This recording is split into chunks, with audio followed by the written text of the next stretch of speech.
Hello and welcome to PINDROP World News, the show where each week we spin the globe, drop a pin on a different country, and take a look at the big issues facing it.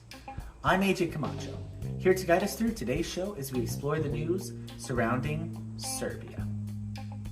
Specifically, Serbia's recent election, which was criticized as rigged, the country's dispute over Kosovo, a land which on this map is recognized as part of Serbia, but is very much in dispute, and Serbian foreign relations more broadly. We'll be hearing from Michael Polt, the former U.S. ambassador to Serbia, and as always, we'll conclude with a panel to discuss the news and what our guest had to say.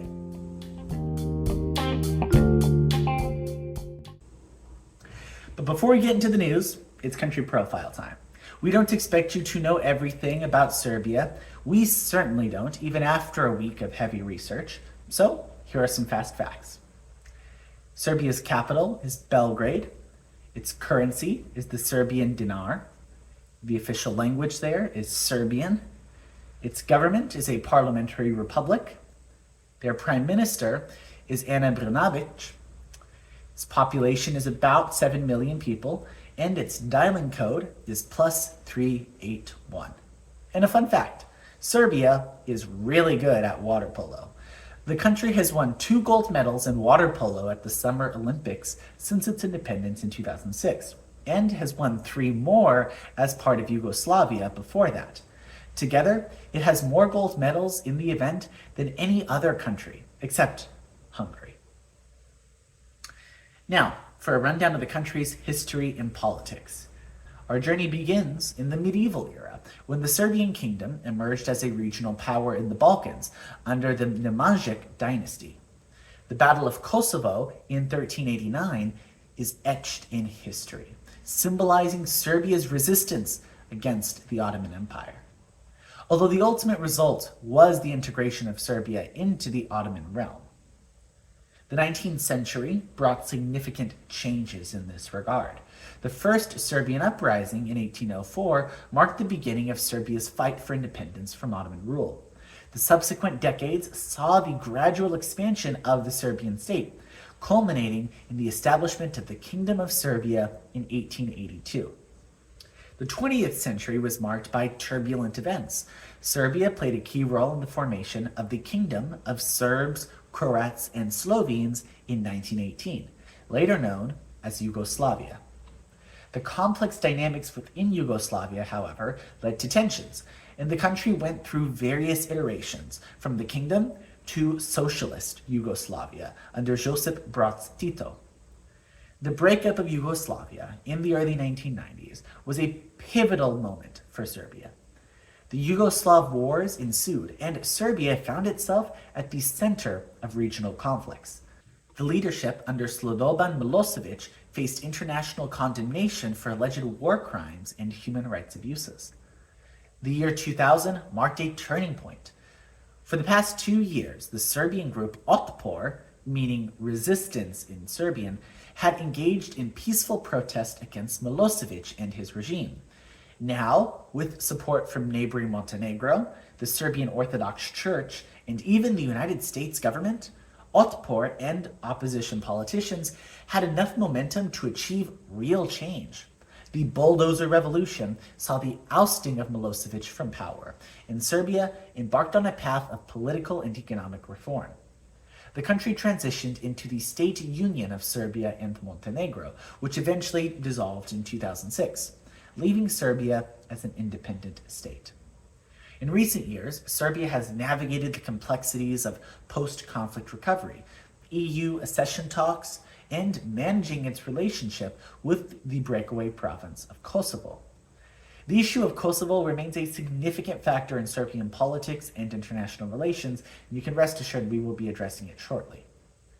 Politically, Serbia operates as a parliamentary republic. The Serbian Progressive Party, also known as SNS, led by Aleksandar Vučić, has been a dominant force in recent elections, steering the country through economic challenges and diplomatic complexities.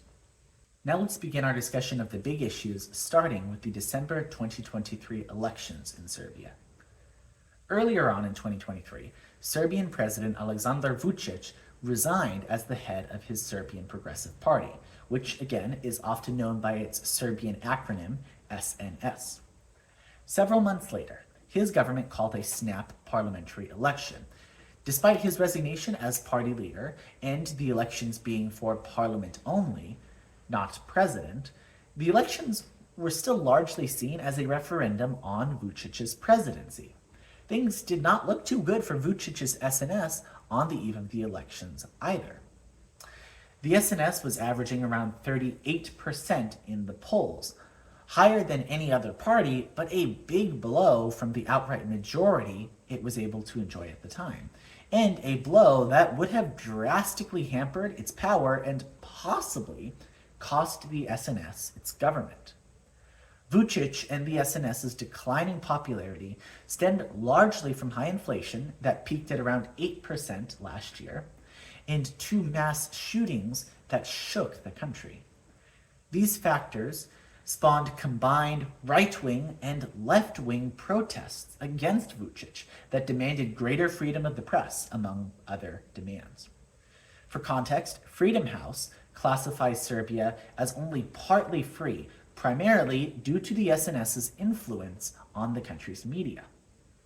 To the surprise of many, the SNS massively outperformed the polls in official election results, scoring 48% of the popular vote. That's about 10 points ahead than what the polls were projecting.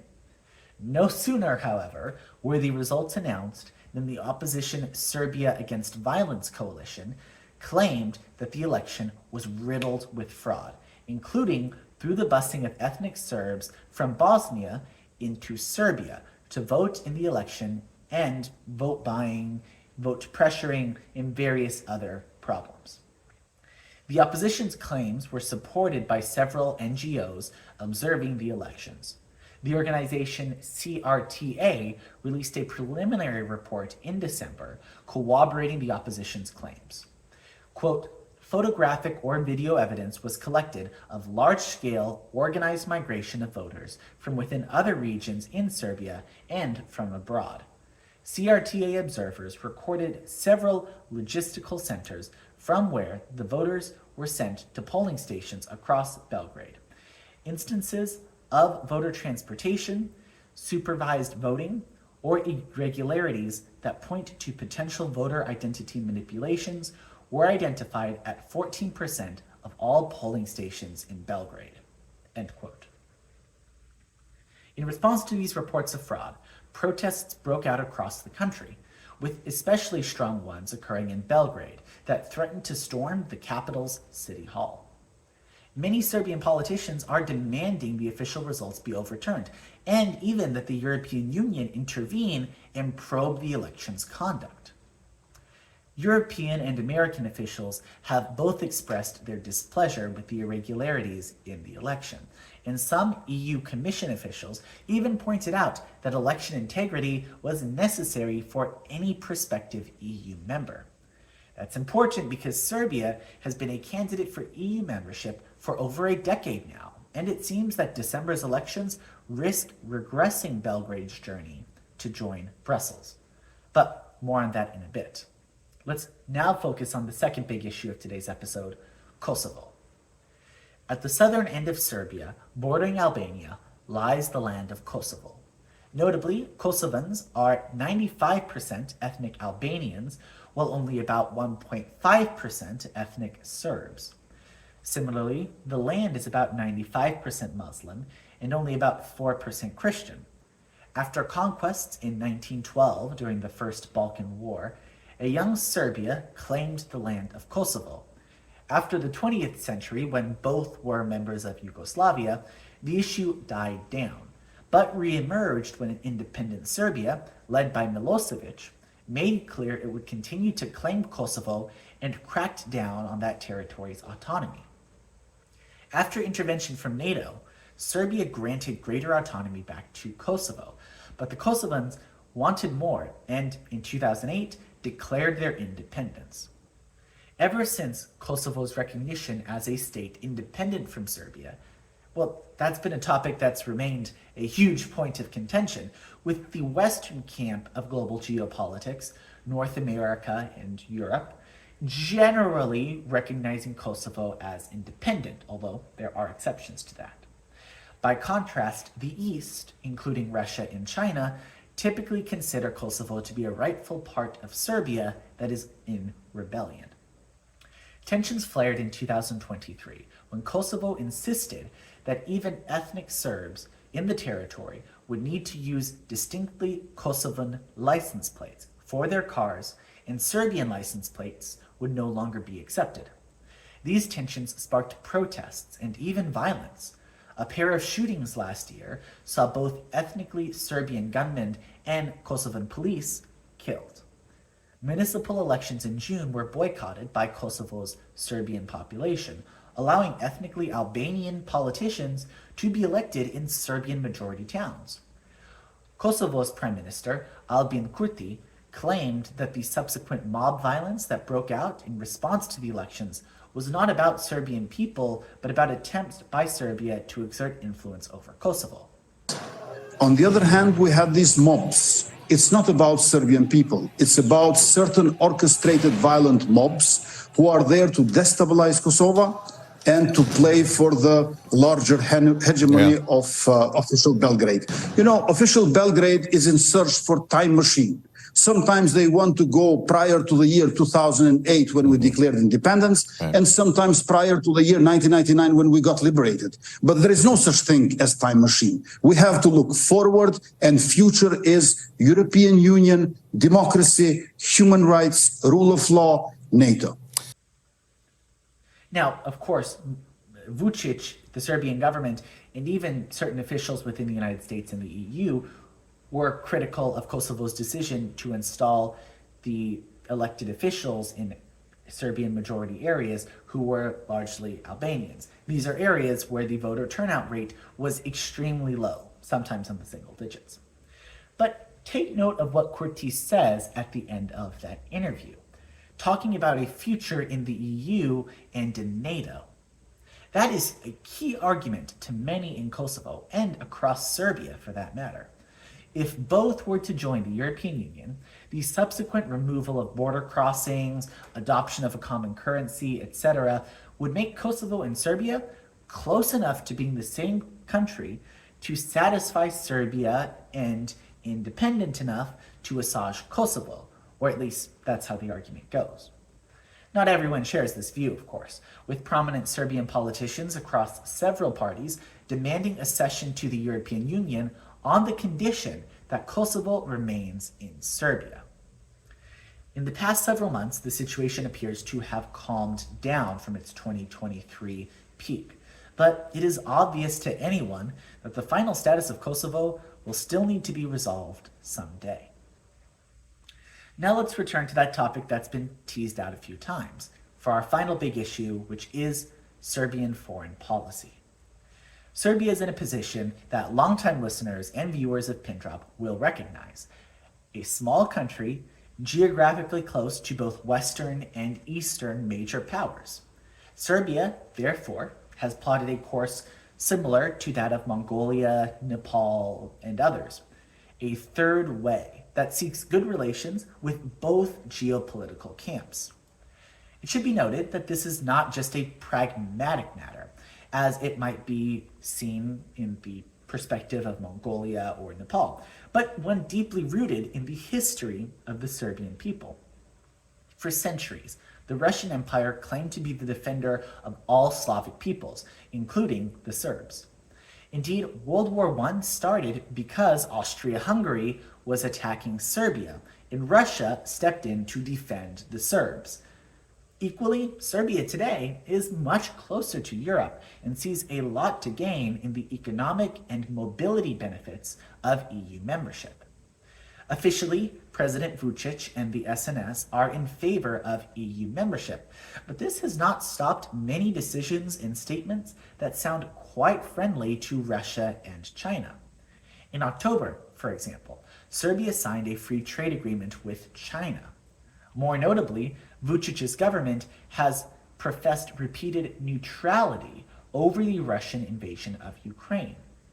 Serbia refused for a long time to sanction Russia, but has also reduced its purchases of Russian oil and gas, seen as a measure to appease the European Union. Similarly, while Serbia has at times voiced opposition to supplying Ukraine with weaponry, leaked Pentagon documents did indicate that it secretly supplied weapons to Ukraine itself. Serbians themselves have had a change of heart on the matter as well. In the 2000s, polls consistently showed that a majority of Serbians wanted their country to join the EU. Yet today, that enthusiasm is gone, with polls indicating that the country is split roughly into thirds. About one-third want EU membership, about one-third don't, and another third are apathetic or undecided about the matter. At the soonest, Serbia could join the EU in 2030, and it will be interesting to see how their efforts to obtain membership progress or perhaps regress in the coming years.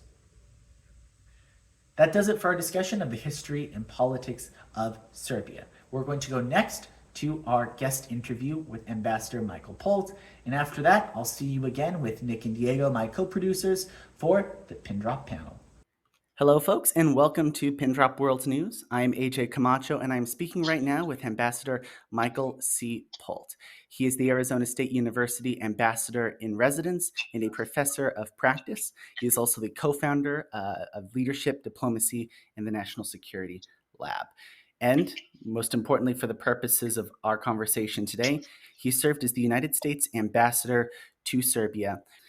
Ambassador Polt, thank you very much for joining PINDROP today. It's a pleasure. Nice to be here with you.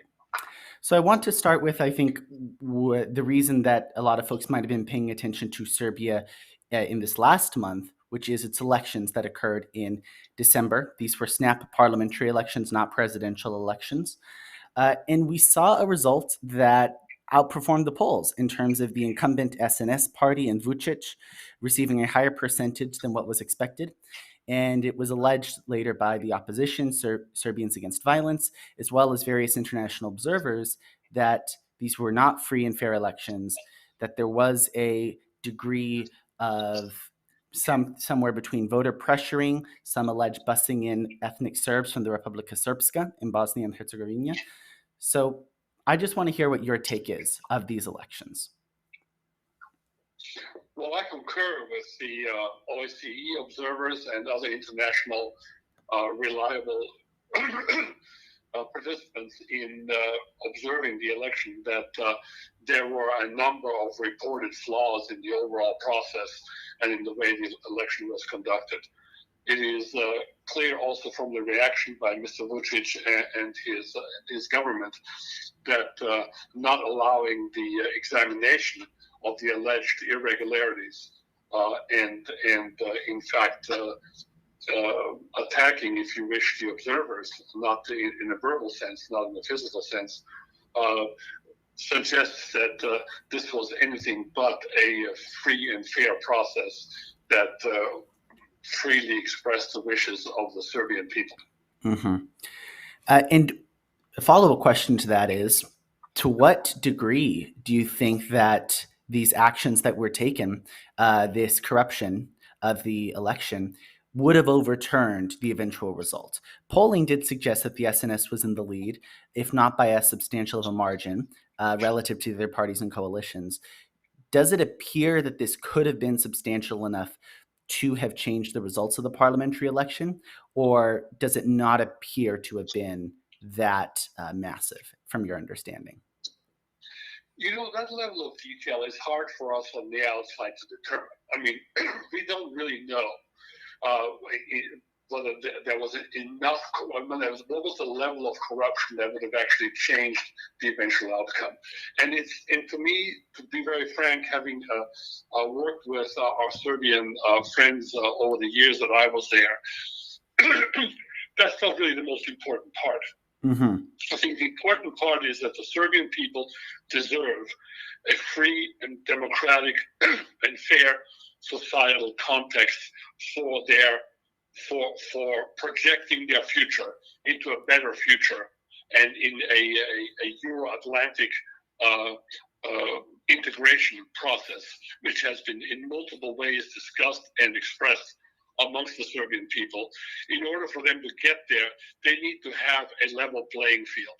And this was, from every outside observer's estimation, not a level playing field in the way this election was conducted.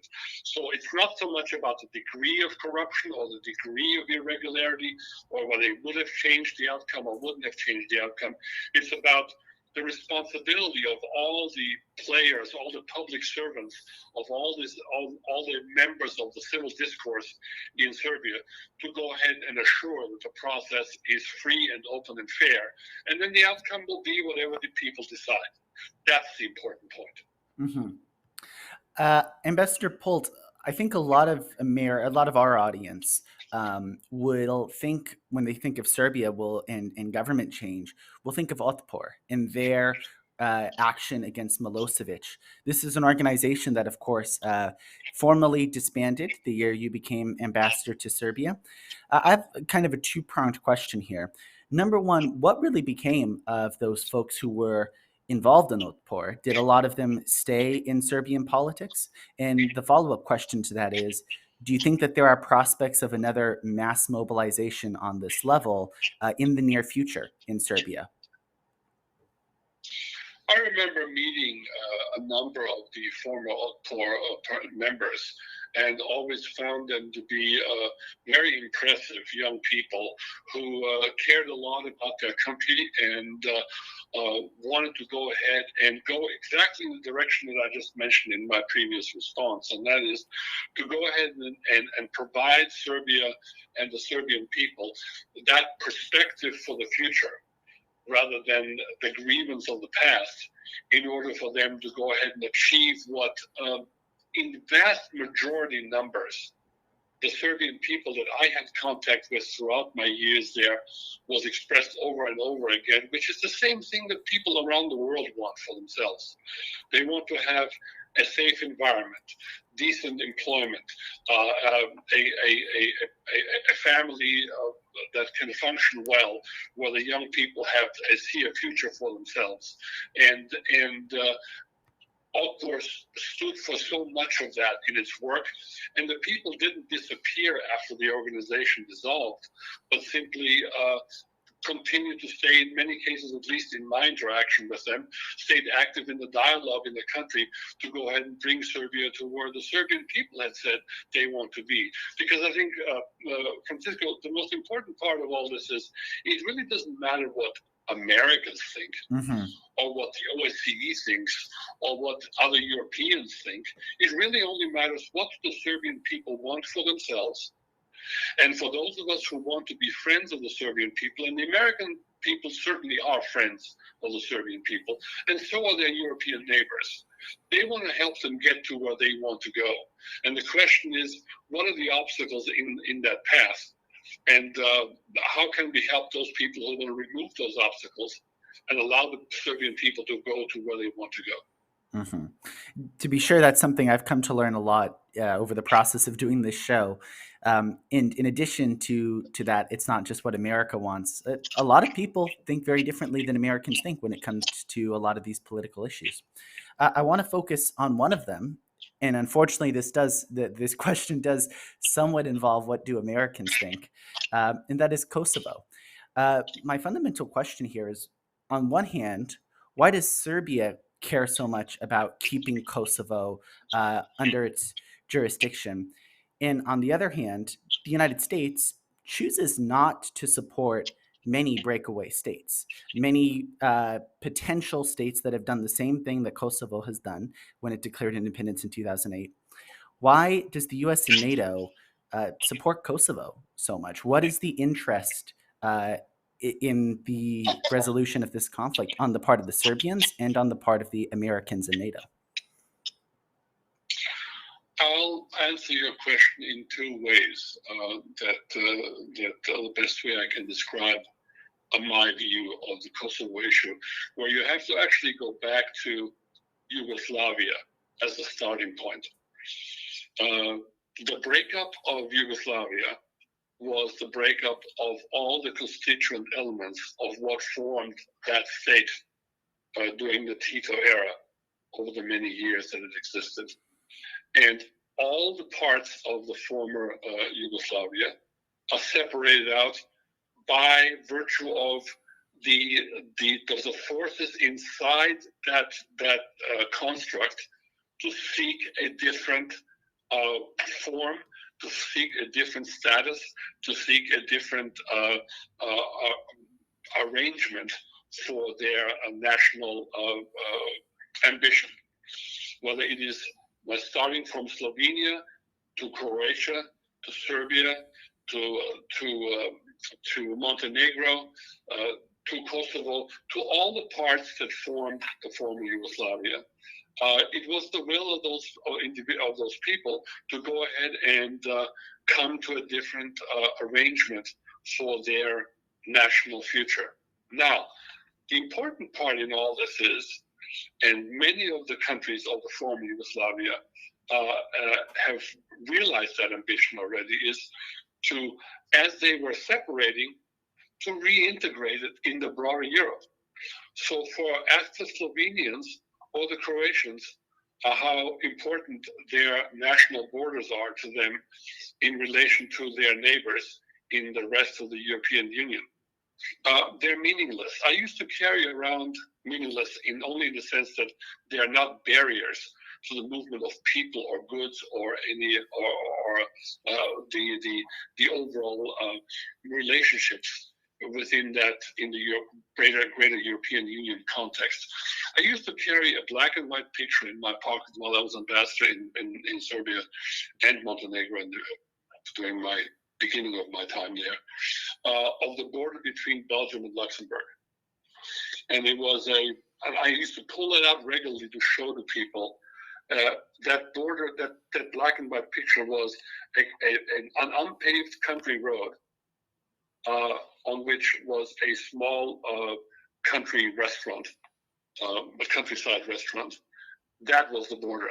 There were no signs of any kind of border barriers. There were no signs of any kind of border guards.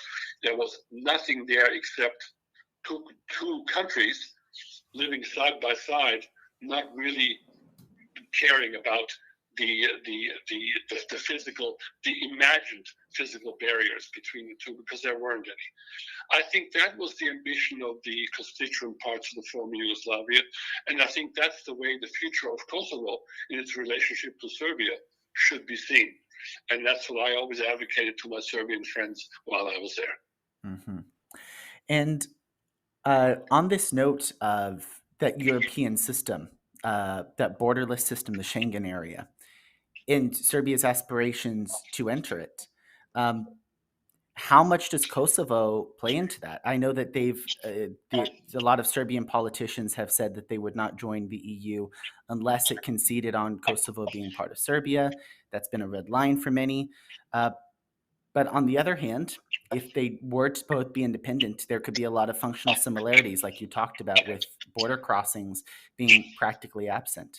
How strong of a factor is Kosovo going to be in eventual EU membership for Serbia if it does happen?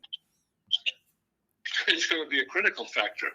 It's going to be a critical factor because the Europeans rightfully have said that they're not going to import a frozen conflict into the European Union, and I think they're right. So in other words, they have made it as a condition of both Kosovo and Serbia entering the European Union, the fact that the differences between the two have to be resolved so that they can become fully integrated members of the European Union once all the conditions for membership have been satisfied. And one of them is, of course, the settlement of this question. Once again, one of the things that I used to say when I was there, and since departing, is that I think it is important for the Serbian authorities, as well as for the Kosovo authorities, but let's start with Serbia for a moment, because you mentioned them as having put that condition about they don't want to enter the European Union unless the Kosovo independence is not recognized. Serbia claims to want to join the European Union, not the European Union to join Serbia. And if that sounds a little bit facetious, I don't mean it to be, but that is an important distinction. In other words, the European Union has a set of rules that its members have set for themselves to form this union of countries, in which a certain amount of sovereignty is ceded to the overall construct of that organization. And that is where Serbia needs to find itself. That's where Kosovo needs to find itself in order for them to become effective and successful members of the European Union. That's the way they both need to look at this, not in terms of it's our way or the highway for the European Union, because the European Union will be totally successful without Serbia or Kosovo joining if they choose not to meet the European Union requirements. Right. And absolutely that distinction, I know why you say it might sound facetious, but I think a lot of our listeners can understand why that would be so critical for these parties. I want to approach the conclusion of this interview with a question about the long-term foreign policy direction of Serbia. Obviously, deep historical ties with Russia that go back centuries. On the other hand, the deep aspiration for EU membership. In the trajectory of the next few years, do you see Vucic's sort of balance between Eastern and Western camps remaining an attempted balance, or do you see EU membership in the near term, or do you see a complete, shall we say, alienation from the prospect of EU membership in the near term? What do you think is the trajectory here? Well, I will carefully stay away from any kind of assessment as to EU membership future for Serbia or Kosovo. That is for our European friends to decide, not for an American to comment on. But I'll give you an overall response to your question, and that is about Serbia's future. It goes back to what we've already talked about. That is, what do our Serbian friends want?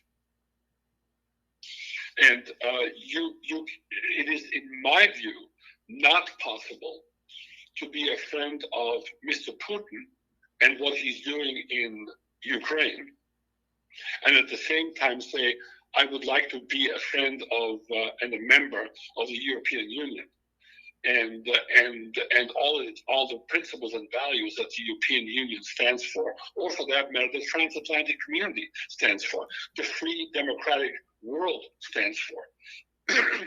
The invasion of a neighbor and the killing of innocent civilians next door is not a principle or a value that constitutes the free democratic world and its value community that it represents. So therefore, the Serbian leadership has to make a decision, and ultimately speaking, most importantly, the Serbian people have to make a decision in terms of the people they put into office as to what kind of world they see for themselves for the future. Mm-hmm. And in that context, this middle line with 1 foot in Mr. Putin's camp and 1 foot in communist China's camp, and the third foot, if there was such a thing, somehow in a close and value community relationship with the European Union and the United States is not possible. So in other words, either you believe in freedom, democracy, human rights, non-aggression, peaceful coexistence with your neighbors, or you don't. You can't have it both ways. And as far as I'm concerned, our Serbian friends have to make a decision as to what they want to be. If they want to be on Mr. Putin's side, that's a choice that they can make, and it has its consequences. If they choose to go ahead and be part of the free democratic world and all the values it stands for, then that is another path. I advocate for them, and I know from my association with the Serbian people, that is the path that is the one that is the most, with the greatest perspective for a better future for all the Serbian people. Mm-hmm. It'll be very fascinating to watch over the subsequent years where their decision and self-determination takes them in that respect. Ambassador Michael Polt is an Arizona State University ambassador in residence, and he also served as the United States ambassador to Estonia, as well as the United States ambassador to Serbia between 2004 and 2007. Ambassador Polt, thank you so much for joining PINDROP today. Thank you very much. It was a pleasure. And now it's time for the PINDROP panel. I'm joined as always by my amazing co-producers, Diego. Hello. And Nick. Hi, AJ. So we've got a good country to talk about today in your all's company. Since you all have spent a good amount of time researching the Balkans in your off time, and it's, I think, an area of interest for you guys. And I'm a bit of a Europe guy myself. So I want to start at what's perhaps the most timely, which is these elections in December. They appear to have been rigged. Very strong evidence of that.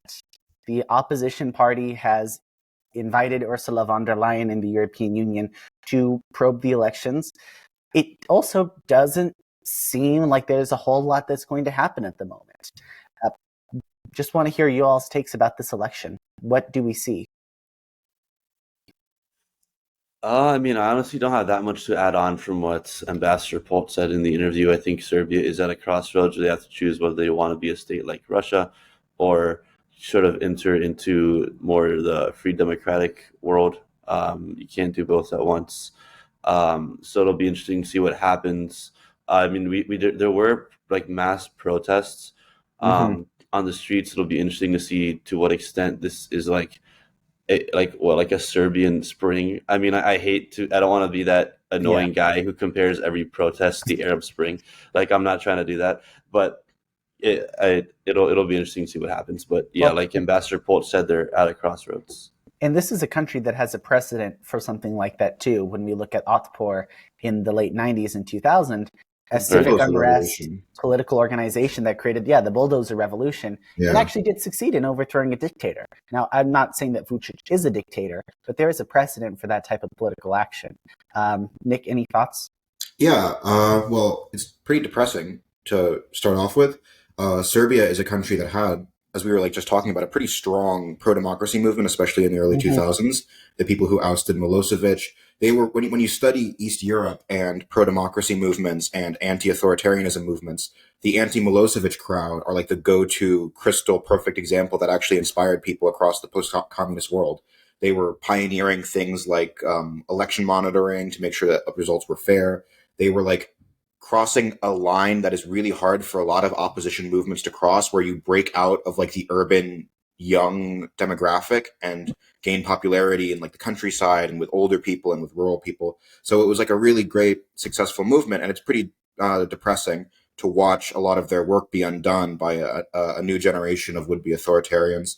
And it's equally depressing too, because I think what you're watching in Serbia right now is what you're seeing in places like Georgia as well, which is a small group of political elites are kind of throwing away the future of the entire country to maintain their own power. Because already you had the Kosovo issue that was going to be very difficult for Serbia to ever enter the European Union with the Kosovo issue unresolved. And now that you've got more or less what seems to be a highly manipulated election result, the EU is not going to consider them for membership anytime soon, I think.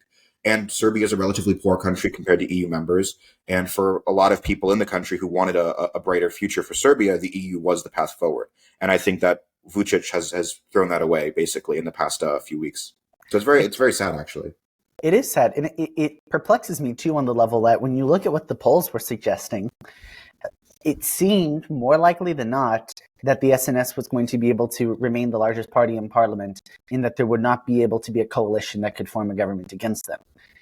And yet, even though it was still looking like that, they were still willing to make this move. I do think it's a testament to how little Vučić, the SNS, cares about going into the European Union. Before this election, if you would have asked me which country do I think is the most likely to enter the European Union next, Serbia probably would have been near the top of my list, if not the very top. Wouldn't have been near my list, really. I could have put some money on that happening within a decade or two. Within a decade, maybe. I don't know, though. Yeah, but I don't see that.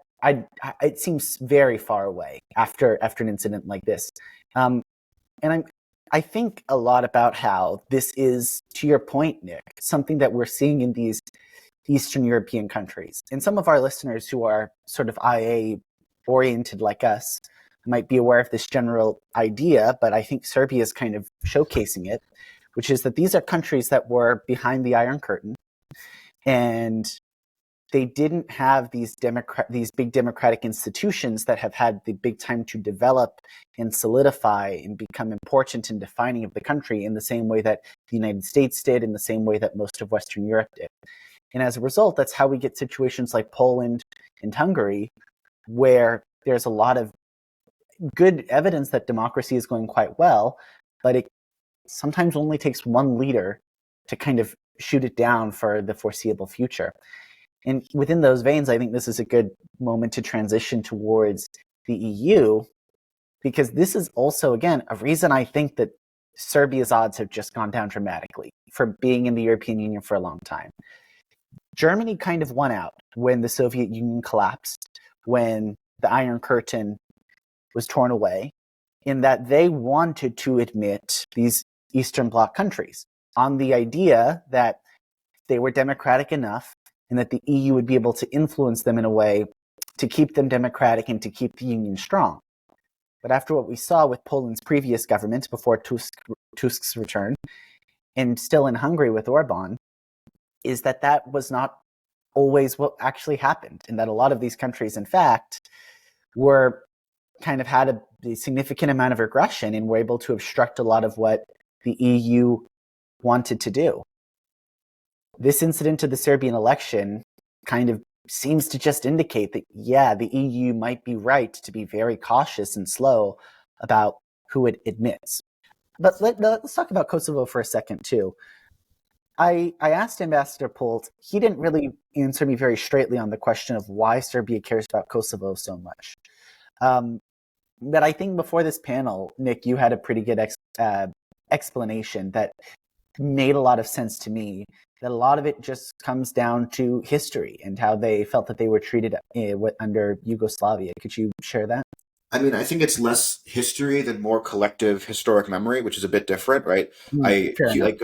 National communities, don't they rely more on their imagination of history than on the real raw facts that it might be easier for outsiders to see, though obviously those two things are pretty highly connected. I mean, Serbians remember the 20th century in many ways, I think, as a period of like disempowerment. The Serbian community was really brutalized, especially during the Second World War, by sort of Nazi Croat collaborationists who, the Nazis viewed the Serbians as sort of a lower on like the racial purity ladder that they imagined, and the Croats were higher. So there were really quite brutal Croat collaborationists who fought against Serbians. So that's one piece of their historic memory. I mean, the other bit of it, though, however, is that Serbians were, demographically speaking, as a raw percentage, the largest community within Yugoslavia. But because of the way Tito constructed the Yugoslav political system, every sort of republic or every ethnic group was given roughly similar power. So even though Serbians were the largest, demographically speaking, they had the same amount of power as Croats or Slovenes or Montenegrins. And then Kosovo in the 20th century under Tito, I think, becomes a sort of a semi-autonomous province as it steadily becomes largely Albanian majority province. And that strips a little more political power away from Serbs and gives a little more political power to the non-Serb groups within Yugoslavia. So the point being that Serbians remember the 20th century and Yugoslavia as a period of disempowerment in a lot of ways. Mm-hmm. And I will add, interestingly, like one of Milosevic's most famous speeches, I think it was in '89, and this was amid a bunch of this ethnic tension where I think some like Serbian guy had gotten hit by like a police, I don't know, something happened, and he went out to this crowd and he repeated, "No one will beat you again." So it kind of draws back to this feeling of being disempowered in the past and not wanting to repeat that. I'll say Milosevic is also just a huge part of this story. That Milosevic arrives. He doesn't arrive because he's already a politician. Actually, he's a communist when he begins his career. But he gets big in the late 80s when the state is sort of collapsing in a way, when it's a time that's rife for ethnic political entrepreneurs to really stir up strong sentiments, to take advantage of those historic collective memory sensitivities and push the population in a more radicalized direction in terms of identity politics. There was a feeling in the West throughout the Yugoslav wars in the 90s where the idea was, oh, these communities have been fighting each other for centuries. There's nothing we could do. This was an inevitable conflict.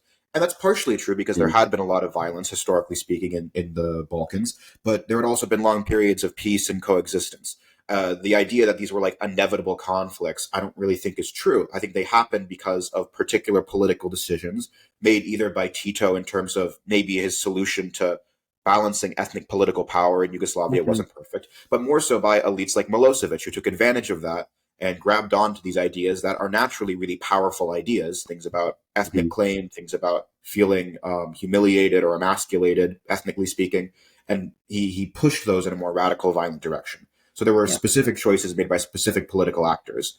And pair that with the actual history, things like Kosovo become very, very sensitive. Kosovo, just to put more meat on the bones of this, in terms of the actual facts, Kosovo historically is another one of these ethnically mixed regions, partially Albanian, partially Serbian. There are very important moments in Serbian history that happened in Kosovo, important monasteries, et cetera, et cetera. All the kind of things that oftentimes serve to create a location as sacred in the minds of a community. And then when you sort of take that away from them as they perceive it, that can be very, very sensitive. So even though Kosovo is like 98, 99% ethnic Albanian, it's a very small community of Serbians in Kosovo. It becomes like a really politically sensitive issue for historical reasons, for political reasons, et cetera, et cetera. Yeah, I mean, of all those historical reasons, the Battle of Kosovo, from the Ottomans, that is. And I would have expected the European Union to be a potential major remedy here, right? Because whichever situation it ends up being, whether it's Kosovo remains an autonomous area within Serbia, whether they are independent, there's no longer an effective border for people. And a lot of those ideas and characteristics that we associate countries having separate would no longer be separate. Same currency, free transportation of people and goods. Of course, the problem is the EU would want to make sure that that was resolved before any admission. And the other problem is, after this recent election and after Serbia's proclaimed neutrality in the Ukrainian invasion of Ukraine, that seems very distant. So I have to wonder how things are going to develop here, because I don't think that we're going to see any agreed upon solution in the near term. It doesn't seem like Serbia is willing to back down. I don't think NATO is willing to back down. They recognize this as an independent state.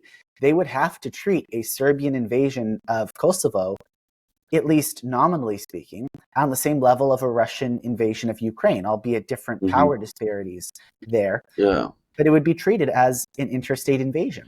So it feels like we're kind of going to be stuck in a limbo for a while, but also this is a problem that feels like it can't be stuck in a limbo forever. It's a bit of an escalating limbo as well.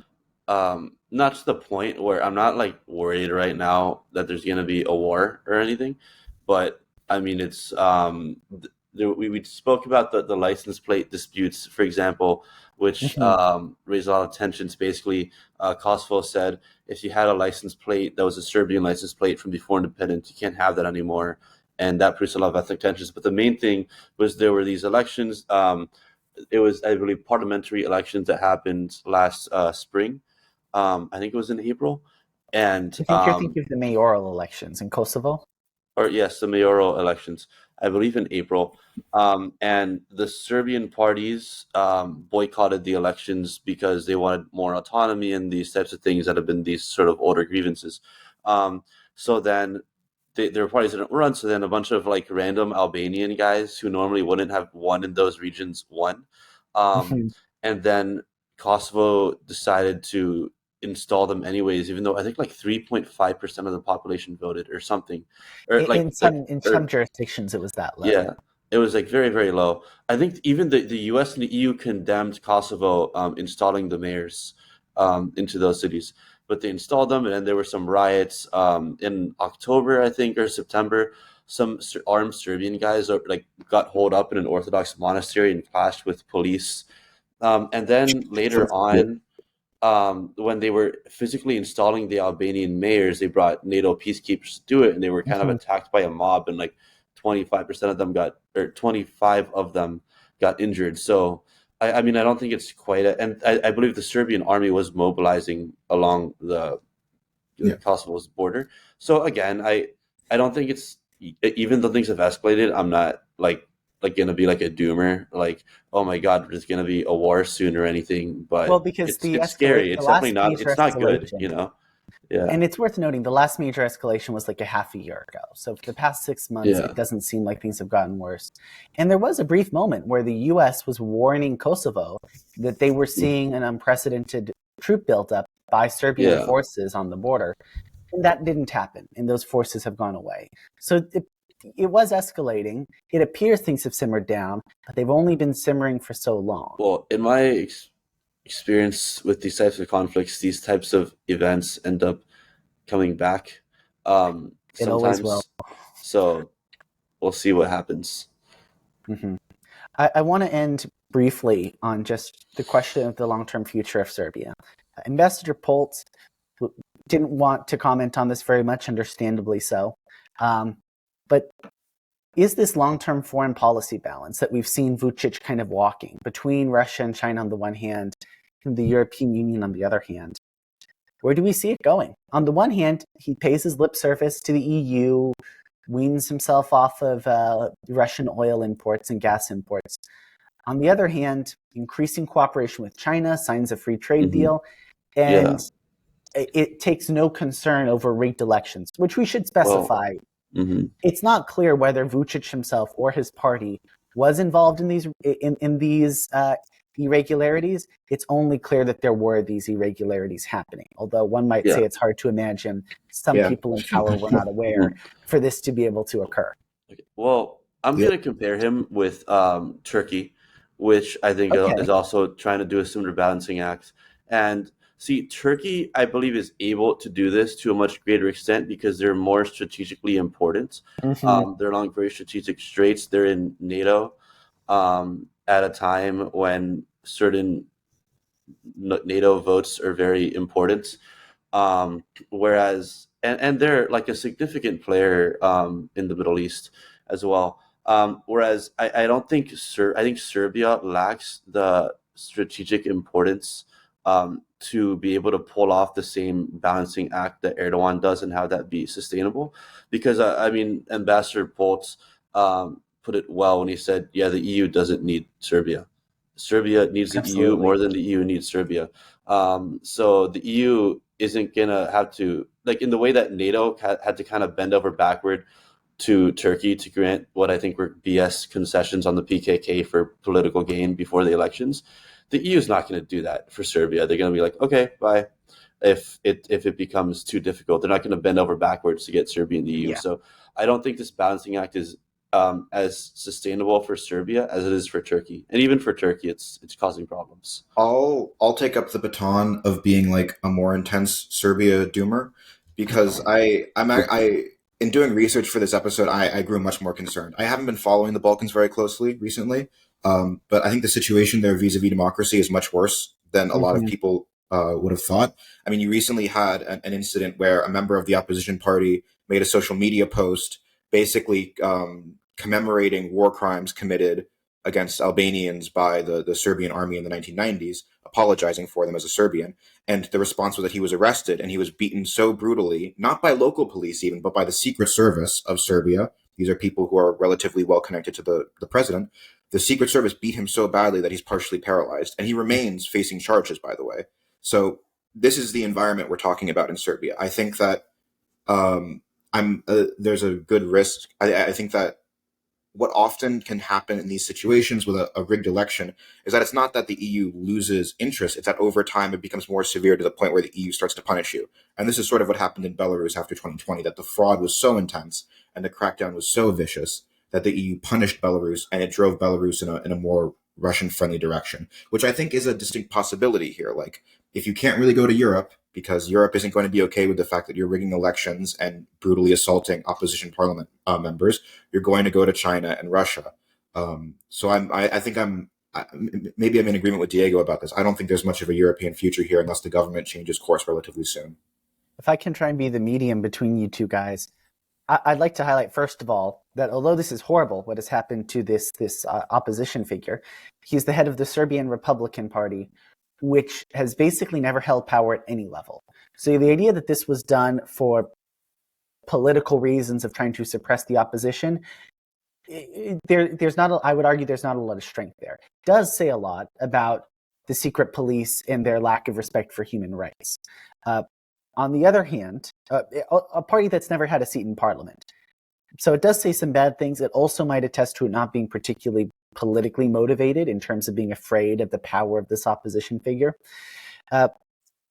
And you have concerns about media freedoms. I agree with a lot of what you're saying, that Europe's not going to be okay with this. On the other hand, it's more reliant on Europe than a lot of other countries are in its position. Its biggest trading partner is the EU. And so I foresee something relatively similar to the status quo continuing for the meantime. They are going to want to push themselves closer to China and Russia because they know that they're not going to be able to progress as far as they want with the EU. On the other hand, until they manage to substitute what they're getting with the EU for stuff that they get from Eastern countries or other countries that are not so fussed about these human rights matters, until then, they're going to be forced to hold themselves back at least a little bit because of that economic pressure. I'll agree with you a little bit, AJ, in that China has actually not been very good at expanding economic influence and activity into East Europe. Like through Belt and Road and some other programs, they've been trying to do this for a long time. And compared to other places like Central Asia, there hasn't been a huge success in getting Chinese economic influence and economic power into East Europe. So maybe on the economic front, you make a good point there. All right. And on the idea that I made a good point, I think that's a good time to wrap it up. This has been a great discussion. Nick, Diego, thank you guys so much. Now it's going to be time to spin the globe.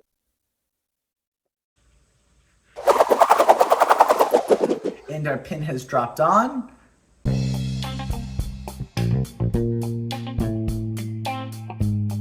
Well, it's to be determined.